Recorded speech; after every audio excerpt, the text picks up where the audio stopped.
Waktu pelaksanaan puasa. Pelaksanaan puasa dimulai saat terbit fajar subuh dan berakhir ketika matahari terbenam. Hal ini menurut kesepakatan para ulama.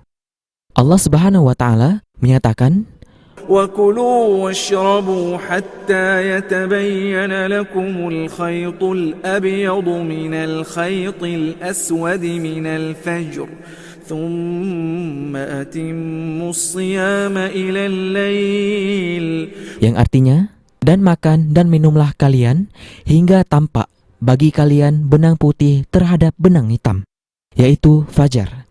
Kemudian sempurnakanlah puasa itu sampai malam. Al-Quran, Surah Al-Baqarah, ayat 187.